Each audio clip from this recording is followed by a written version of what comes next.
Pour le plus gros achat de votre vie, ça prend les meilleurs conseils de votre vie. Nos représentants hypothécaires vous rencontrent où vous voulez, 7 jours sur 7. Rendez-vous à desjardins.com/maison pour les détails.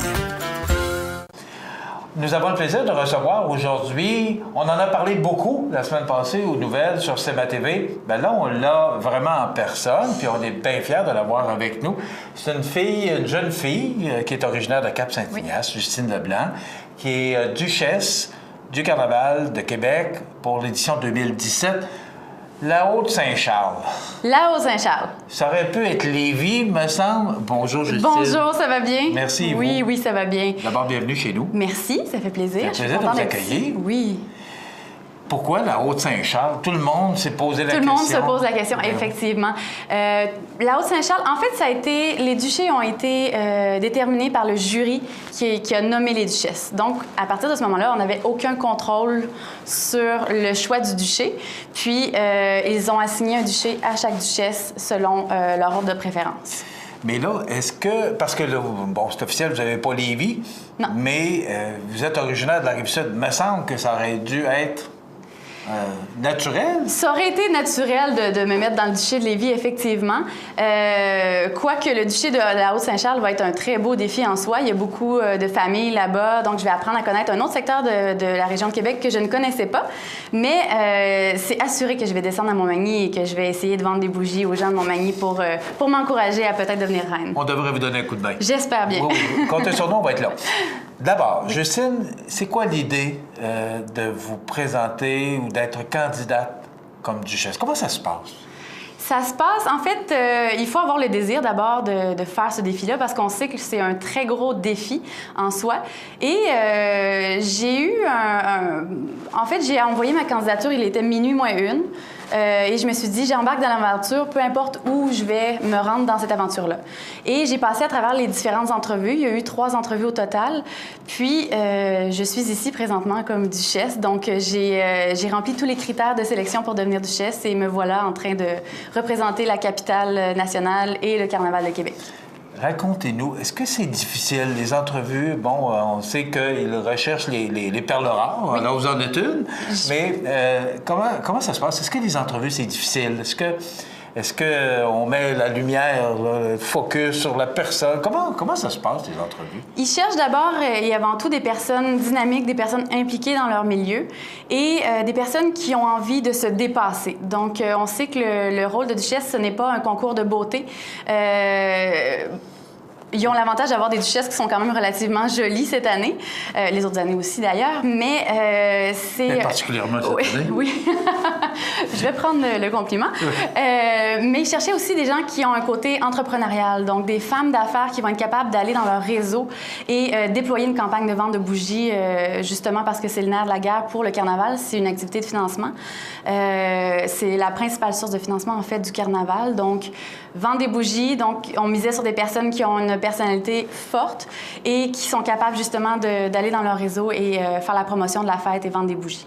Bon, vous connaissez le Carnaval de Québec parce que vous y avez déjà travaillé. Oui. Vous avez été responsable du protocole l'année passée. Oui, tout à fait. Et en 2015? Attachée de presse. OK. Oui. Et comment vous avez trouvé ça? Comment vous avez trouvé l'expérience? Parce que ça vous donne des points par rapport aux autres. Vous savez, vous connaissez l'organisation. Je connais l'organisation, donc je peux dire que j'ai une longueur d'avance peut-être sur les autres à ce niveau-là uniquement. Mais sinon, pour monter la campagne de vente de bougies, je n'ai aucune idée. Je pars au même niveau que les autres. Il faut que je trouve des idées originales. Il faut que je me dépasse dans cette campagne de vente-là.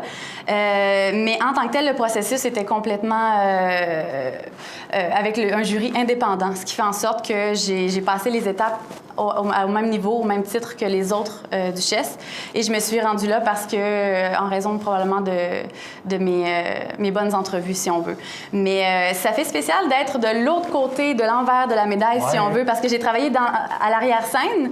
Et là, je me retrouve devant la scène à faire la promotion du carnaval. C'est complètement différent, mais c'est quand même agréable. C'est une expérience totalement différente qui va m'apporter, je suis certaine, plus de bagages dans mon domaine. Bon, parlons-en du bagage. Oui. qu'est-ce que vous recherchez dans cette expérience-là, personnellement? Oui, oui, tout à fait. C'est un défi personnel et professionnel. Évidemment, personnel dans le sens où on va se surpasser en sachant qu'on travaille à temps plein et qu'on doit monter une campagne de vente, donc on doit faire du porte-à-porte, on doit s'investir dans le projet. C'est quand même beaucoup, beaucoup d'heures de bénévolat. Donc, sur le plan personnel, ça va être très exigeant. J'ai un conjoint qui m'appuie à 100% là-dedans, donc j'ai au moins cette chance-là. Sinon, sur le plan professionnel, c'est le côté marketing. Je vous dirais que je suis quand même bonne dans le côté communication, mais le côté marketing, vente, entrepreneuriat, c'est quelque chose qui est nouveau pour moi, puis j'aimerais justement l'apprivoiser avec ce rôle-là de duchesse. Vous faites quoi actuellement comme travail? Je suis chargée de communication à la Faculté d'agriculture et d'alimentation de l'Université Laval. OK. Et c'est quoi votre objectif de carrière? Est-ce que vous avez un plan qui est... C'est une bonne question. En fait, oui, c'est une excellente question. Un plan dessiné, oui. Tout à fait. Non, je n'ai pas de plan dessiné. Pour l'instant, je suis en remplacement de congé de maternité, ce qui fait en sorte qu'au mois de mai, je vais être libre comme l'air et je vais être à la recherche d'emploi. Ultimement, je vais travailler dans mon domaine, dans les communications, parce que j'en mange, j'adore ça, j'aime être avec les gens, j'aime la relation média, j'aime tout ce qui touche les communications de près ou de loin, donc je suis dans mon élément pour l'instant, là. Là, ça commence fin janvier, le carnaval? Le carnaval, bon. Oui, mais... Mais vous êtes en fonction à partir de quand pour les duchesses? Quand est-ce que ça commence pour vous autres? Dès le 6 octobre, au moment où on a été nommés. Le lendemain, on avait des entrevues à la radio. On a déjà commencé la formation pour la mission commerciale parce qu'on part en mission commerciale dans une semaine exactement. Donc, le 28 octobre, on s'en va à New York et à Boston pour représenter le carnaval et la région de Québec, là-bas, à l'industrie touristique de New York et de Boston. Puis, la campagne de vente, il faut déjà commencer à contacter les organismes, à rencontrer les députés, à faire de la promotion et à justement inciter les gens à nous encourager dans cette aventure.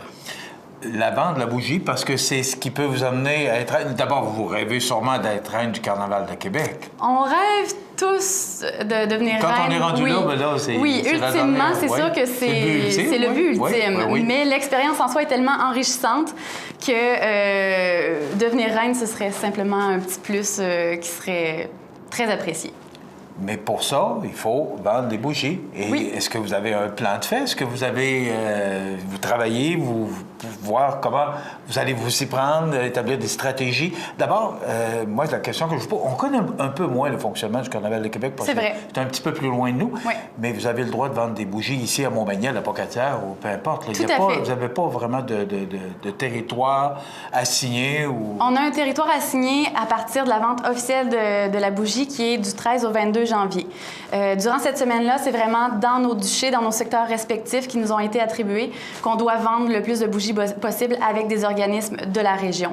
Sinon, en pré-vente, à partir du 15 novembre, on vend à qui on veut et on n'a pas de limite territoriale. Alors, c'est sûr que je vais venir dans la région rencontrer les gens et faire du pouce là-dessus. Là. Et ça fonctionne encore de la même façon? C'est le nombre par le nombre de bougies vendues, il y a un nombre de capsules destinées et c'est comme ça que vous pouvez devenir la reine du carnaval. Exactement. Ça reste quand même aléatoire, c'est un concours au final, mais plus on vend de bougies, plus on a de capsules dans le baril, plus on a de chances de devenir reine.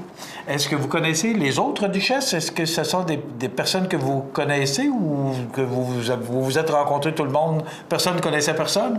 Exactement. On se connaissait. En fait, il y a quelques-unes des filles qui se connaissaient parce qu'ils ont étudié en communication à l'Université Laval. Mais somme toute, on est toutes des nouvelles personnes qui devront justement cohabiter pendant les prochaines semaines ensemble. Et je dois vous avouer que la dynamique actuellement est déjà très bonne. On est là pour s'entraider pour l'instant et on s'amuse là-dedans.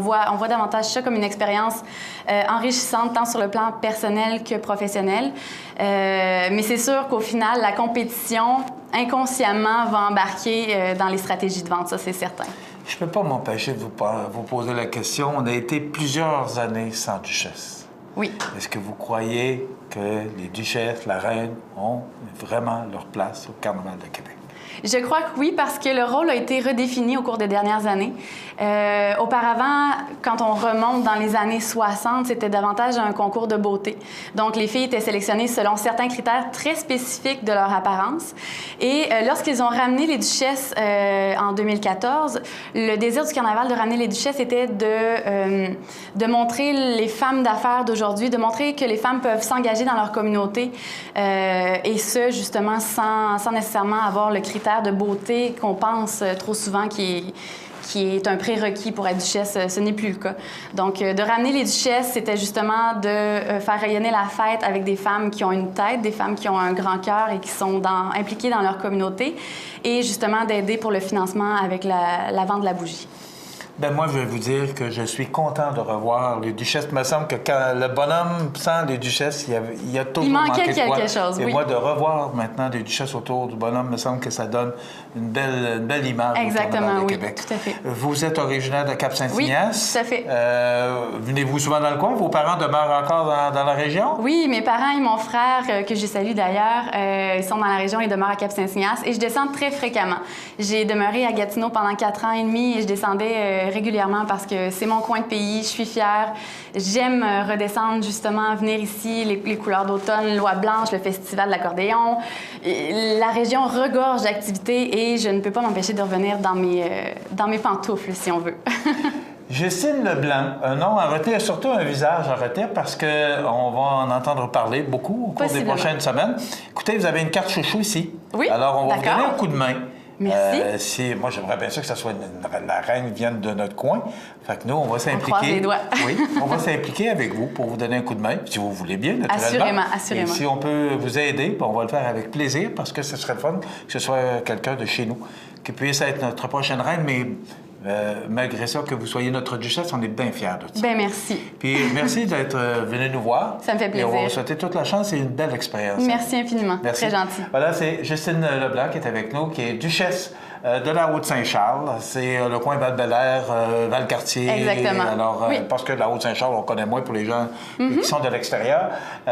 Donc, c'est la duchesse, ou une des duchesses du Carnaval, édition 2017.